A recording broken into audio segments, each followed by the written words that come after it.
Welcome to our final TNG Talks year roundup, and I am delighted to be accompanied by the co-founders of our business, Mark Cranston and Mark Grice. I've gone in alphabetical order. That is not in order of preference, just in case I'm upsetting either of you. I know there's some healthy rivalry, and I'm looking forward to some excellent answers. To really just getting your points of view on the year that TNG have had. So if I can start with Mark Grice, first question to you.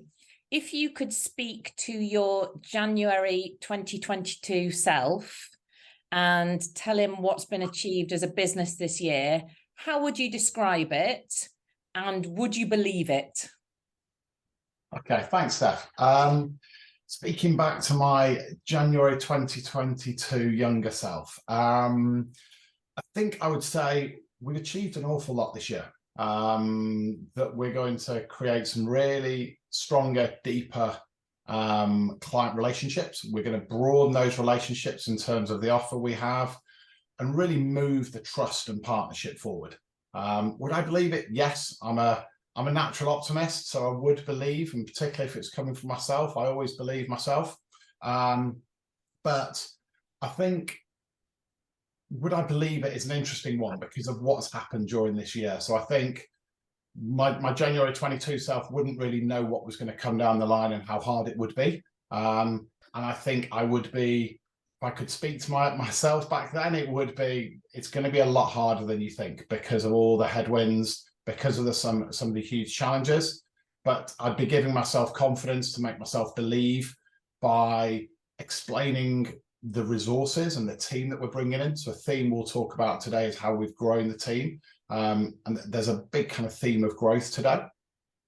That's going to enable us and has enabled us to really achieve so much more in terms of growth that we've been able to do this year.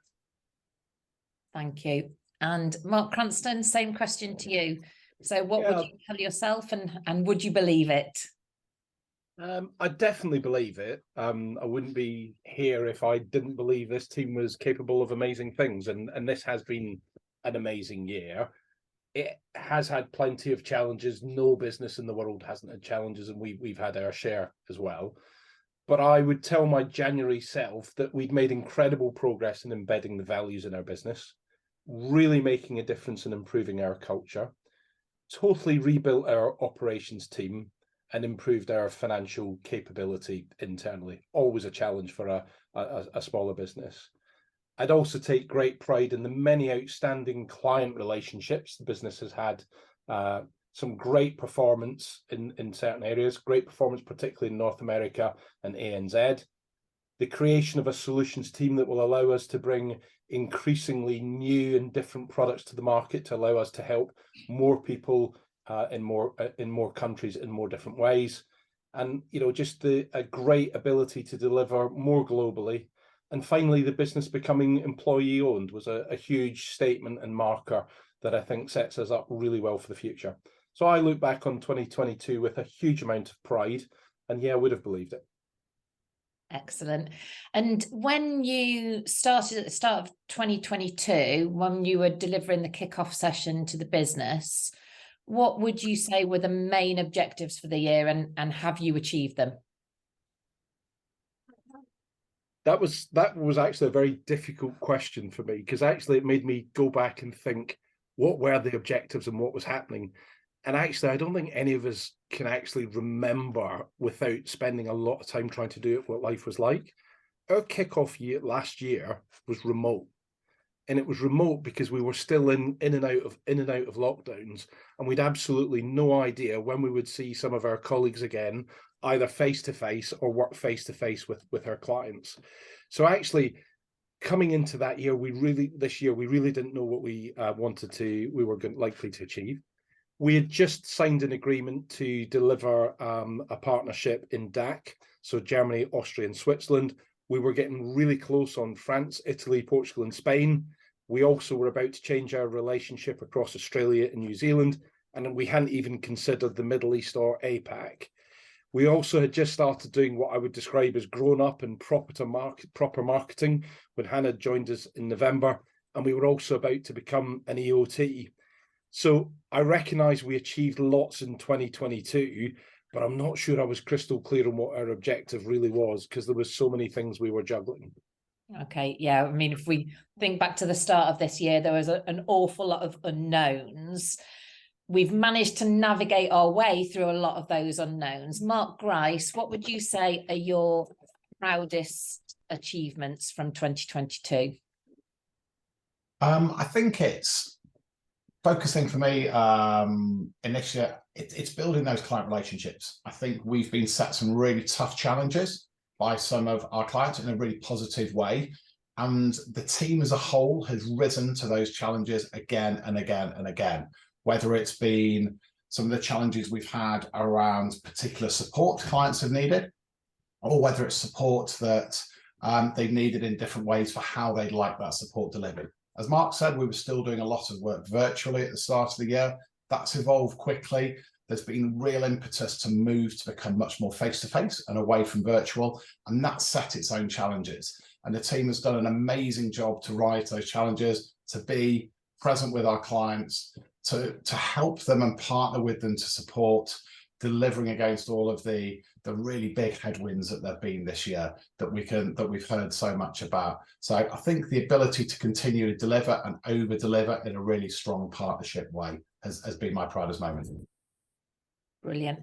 And Mark Grice alluded to it earlier, but the business has grown really rapidly this year. Mark Francis, you've just moved to the position of CEO from COO. We've brought Susan Moore in the role of Chief Operating Officer. We've brought Bernard Vessels in as Chief Solutions Officer. Could you just share some of the rationale behind those moves and what our clients could expect to see differently as a result next year? Sure. So I guess the business is growing really rapidly. We've got 100% bigger employee team now than we did at the start of 2021. And for us to live our values and to really support and get the best out of people, we also need the right structure that sits underneath it. So as you get bigger, it's obvious that you need to change the structure. We also need to make sure we deliver performance today, as well as get the decisions right for the long term as well. For me, a huge shift in the need for us to change differently was TNG becoming an employee-owned trust. What that means is it means the business will be here long after both Mark and I have gone and hopefully even departed off the planet. So for me, it was time for us to really start thinking, how do we set this business up for the longest term? Talking personally, for the last year or two, I've really been trying to do elements of both the CEO and COO role. And every day that has been increasingly difficult to juggle and certainly to do well. Sometimes it's just the pure volume of stuff means I can't give the right things the right amount of attention that it needs. But also it meant I was increasingly being more removed from the day to day, but also it becomes harder and harder to make a decision then. So I'm getting dragged into more areas like finances and systems, which really don't play to my strengths. Anybody that knows me, those are not areas of expertise. So bringing Susan in, who's got many talents, and thankfully many of those cover off my weaknesses. So hopefully that allows us to be better as a business because we've got somebody better doing some of the stuff that I was doing, but also will allow me to do some of the other things that maybe I am a bit better on and I can add a bit more value on. So that may mean clients see some more or less of me. I guess that's down to you and Gracie as and when you want to do that.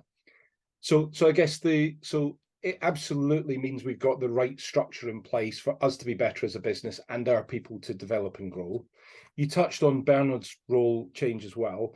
You know, Bernard's multidisciplined, multi-country and previous consulting experience made him a really obvious choice for Chief Solutions Officer.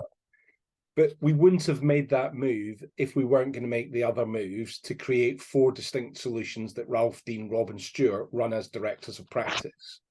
Our previous model of having Ralph head of global quality, Dean head of global content was becoming unmanageable as we added continuous products, areas and countries to what we offered.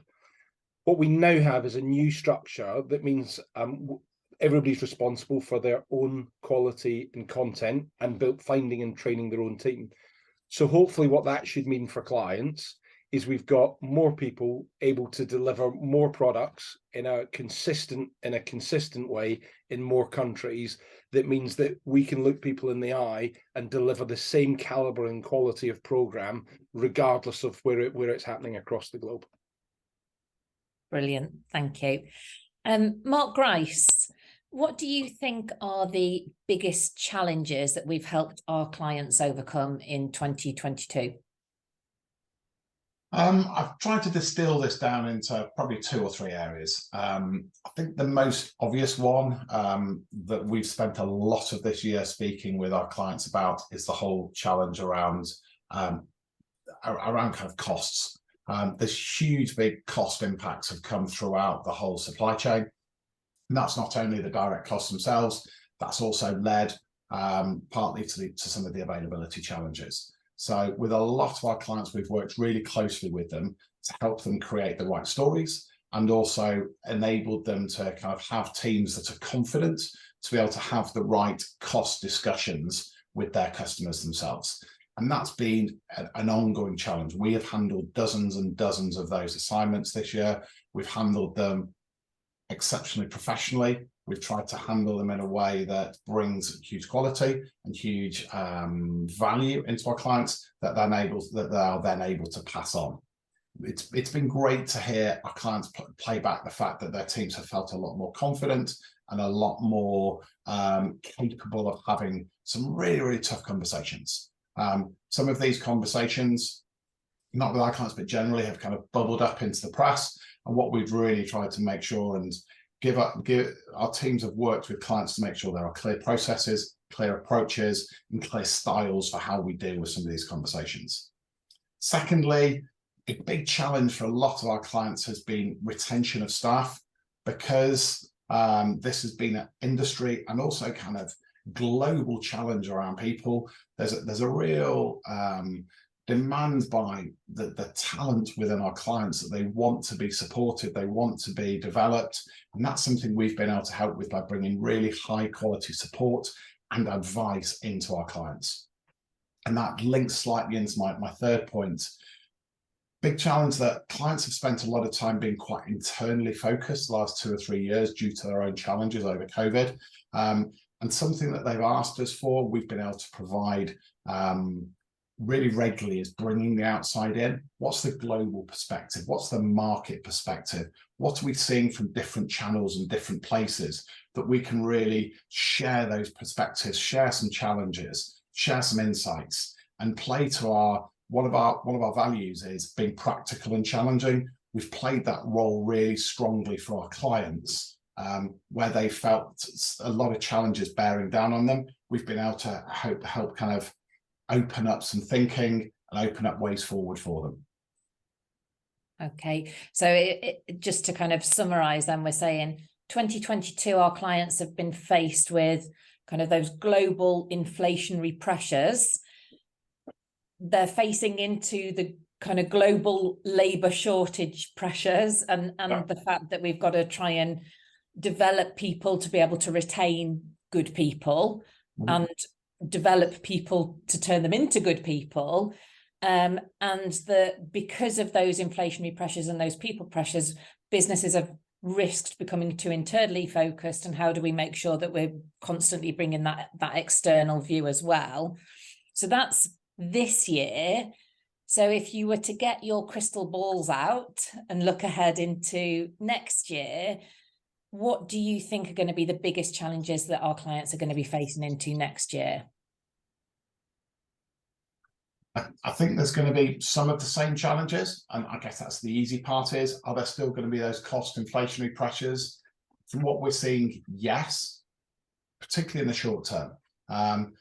But there's already rumours that those cost inflationary pressures are going to start to die away by the end of next year. So the whole model gets turned on its head. So how are they going to think about that? How are they going to have the right long-term strategies in place to deal with not only the ups but the downs, as we know? I'd also say that as we get into next year, The people pressures will remain. Undoubtedly, there are shortages all over the place, so they will remain. But I think it's as a lot of the supply chain pressures ease and things become a little bit more normal, we have some kind of economic challenges that are still in place. But as we become more normal, then I think people are going to want to start to think long term again. So how we're going to want to be helping them with those longer term strategies. How do we become innovative again? How do we really think about supporting our clients with longer term channel and category visions? Because that's what's going to enable them for success. We've been faced with a lot of cost challenges, but now we need to think in a more innovative, creative way. And speaking with a number of different senior commercial figures this week, they see that we've got to add that creativity and innovation and bring that different thinking to enable them to stretch the horizon for their thinking, and really bring that once again to them. Great. Mark, would you add anything to that?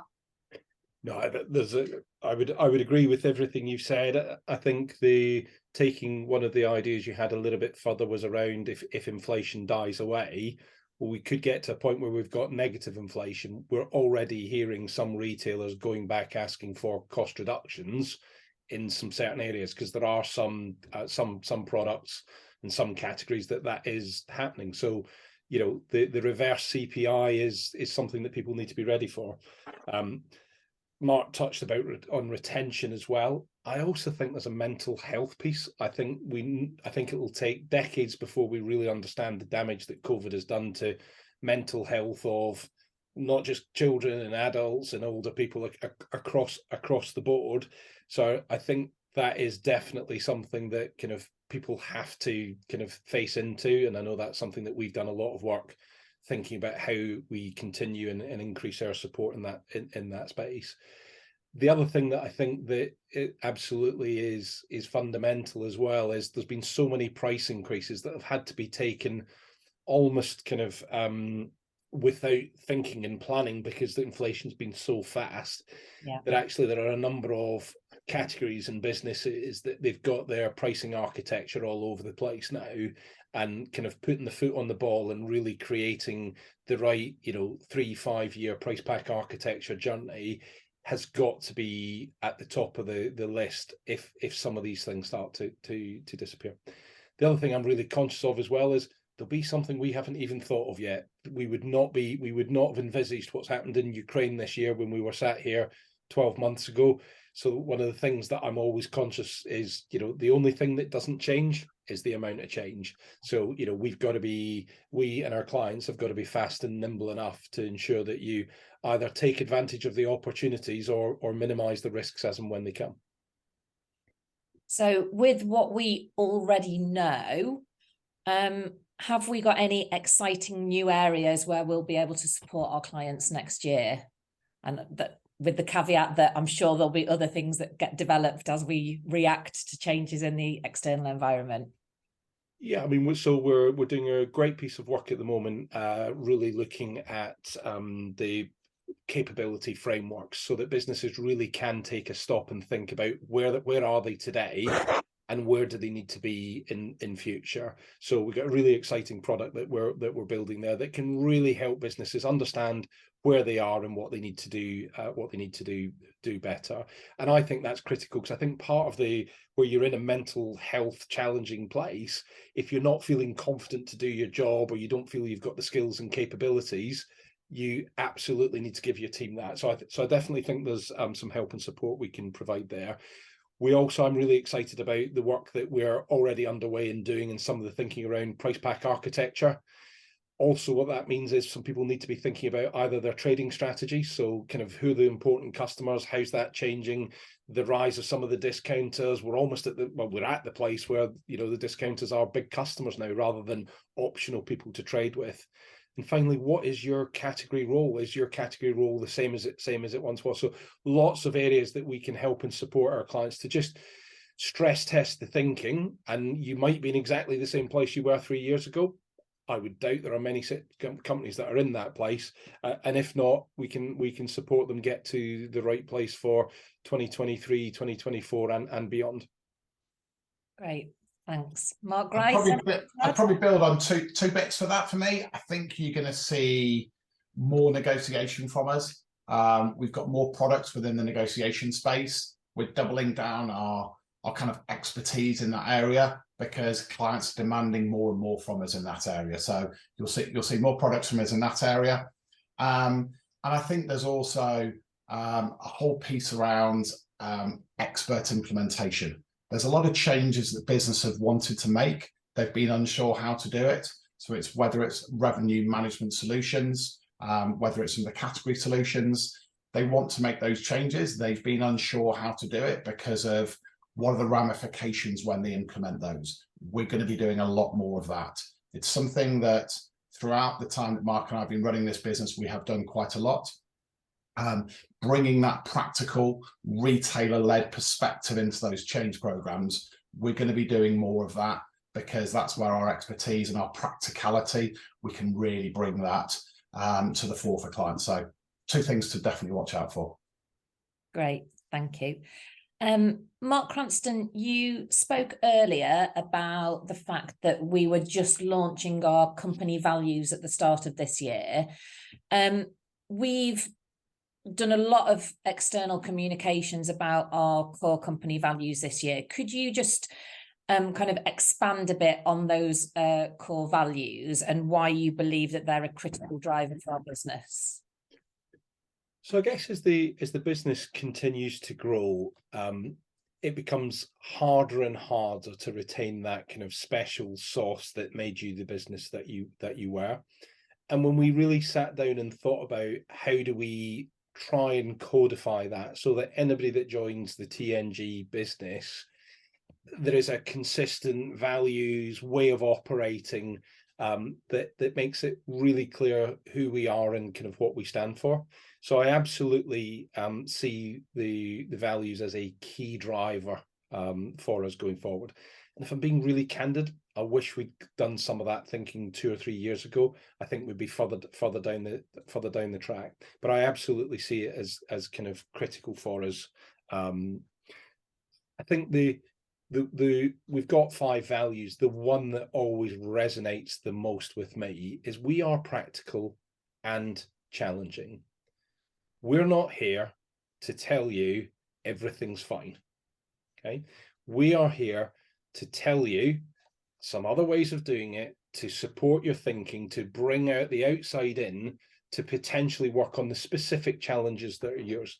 Now, that doesn't mean we've got the right answers. You've got years, our clients have got years and years of experience in their business, but we've got years and years of experience and lots of current experience in lots of different businesses. So we will always bring you practical solutions. We'll also be really challenging as well, because the reality is life is challenging, and to get to the right solution, if you're not being challenged enough, then it's probably not the right solution. So practical and challenging has always been the number one for me, because I think that's a major part of the secret sauce. I'm also really keen on the we are supportive as well, because once we've been practical and challenging, and then once we've decided what it is that we want to achieve together with your customers, then we're with you every step of the journey. We're not one of those businesses that come in and do a sheep dip training and then we'll see you next year when you've got a bunch of new people. We're there to commercially transform your business and deliver significantly better outcomes. So for me, both of those values that hold both internally and externally are a key part to what makes TNG the business it is. Thank you. Mark Grice, anything to add on core values and why they're so critical? Yeah, definitely. I mean, from the person who kind of ends up speaking the most of all to all our clients love the practical and challenging side. We're not a normal yes consultancy. We will bring different perspectives. We'll say no. We'll hold them to account, and they absolutely love that. So I'd echo 100% that is something that really makes a difference. I'd pick up on a different one, as you'd probably expect. We are approachable. Again, from a client perspective, they love the fact they can pick the phone up. They get great responses from us, from all members of the team. And that's one of the bits that when I sit back and think about great moments this year, having clients come back to me and go, do you know what? Your teams are amazing. Not just the person who's I'm dealing with day to day, not just the delivery team who've done a spectacular job with my teams, but all the way through everybody I speak to in your organization. They're enthusiastic, they're professional, and they're on it, and they get back to us. And that makes me really, really proud.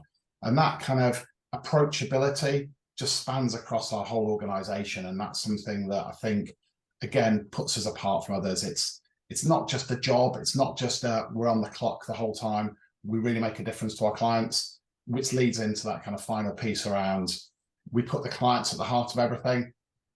Some of our teams are almost too passionate about that because they really are so keen to do the absolute best for our clients. It puts challenges internally, but that's a really good challenge to have. I want people who are passionate about their clients, but it's so important for us that we do put their clients. They are the heart. They're the kind of heartbeat of everything we do. And when we get all that right, it means we flow into our fifth value. We celebrate, and our team definitely are really good at doing that, and we love doing that, not just internally, but we also do it with our clients as well. So it's good when we're able to get out and do that, as we've been able to do more and more. Hey, we managed to get all 5 values. There you go. and celebrating the success that we help deliver with our clients, right? So it's, you know, when we've worked really closely with them, and I think looking back on this year, you know, we see the struggles that our clients are going through. It's been an incredibly hard year. And then when you then get the note coming back from somebody that you've worked with going, we've got it over the line, like, thank you so much for all of your support. We would never have done it without you. It's just brilliant to be able to share in that success as well, isn't it? And to celebrate the successes of our clients that we've been able to help them deliver. So one quick last question. What's been your favourite moment this year? So Mark Cranston first. So I'm going to duck it because professionally there's been too many to pick one. And I just don't want to do it because I've rattled off at the start everything that we've achieved. There have been so many. So I'm going to have a personal one. I had breakfast in the Chocolate Cafe in Henley in the middle of May, or the back end of May this year. It was a really proud moment because it was served by my 13-year-old Layla, who'd had huge anxiety, and getting her to school had been a daily battle for the best part of 6 months, kind of post-COVID. And to see the smiling face and the confident way that she came up and handed me my eggs and toast and coffee, that was my proudest moment by a long shot this year. Excellent. Thanks. Mark Grice, favourite moment this year? I'm obviously not going to answer the question directly either, like Mark hasn't. Got 2 or 3. And the last one's going to embarrass you slightly, but I got an email this morning from one of our associates who got a really good email from a delegate going, look, really sorry I couldn't make the coaching follow-up, but the support you've given us has had a tremendous impact on me. And do you know how much of an impact it's had? My daughter has just asked for a kaleidoscope for Christmas. And a kaleidoscope, as you know, is what we use in the training programs. So he's ended up getting a kaleidoscope for his daughter. That's what you call impactful support. I mean, that is just genius. Love that. But it's some of the teams who work with it. I mean, there's countless stories, as Mark says, around how we've really built people's confidence. The emails that come in talking from some of the clients, building confidence, helping them achieve, helping them get promoted. There's a load of those. They are just amazing. I guess my personal version of the favourite moment this year was first time for a number of years where I've been able to go on holiday, and because we've got such a much improved, strong team around us, and particularly with you having come in, being able to really shoulder a lot of the burden around sales, has been able to have a holiday without having any phone calls on work. So been able to focus on the family and have an incredible time. So thank you for that. And my family also says thank you. And that's led to my favourite moment. So there you go. Laura now knows who you are again. Who? Thank you. Okay, so quick fire questions. So Mark Cranston, what word do you have a hard time pronouncing? Well, it depends who you ask. I don't think I have any words I struggle to pronounce. However, my children would tell me that I mispronounce poem. They seem to think it is pronounced Hoem. I've also mispronounced pronounced, so you can possibly have that one as well. I think you could be there a long time. Yeah. This is meant to be quick fire, right? Okay. Poem. If you want to recut it, poem. Mark Grice, what was your favourite subject at school? Maths. Mark Cranston, favourite subject at school? Economics.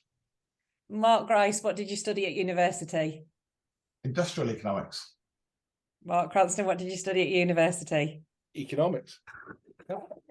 Mark Grice, what time do you usually wake up in the morning? Usually about 5:30. Mark Cranston? I'm not a great sleeper. 4 anything is bad, 6 anything is good. Okay. What were you afraid of as a child?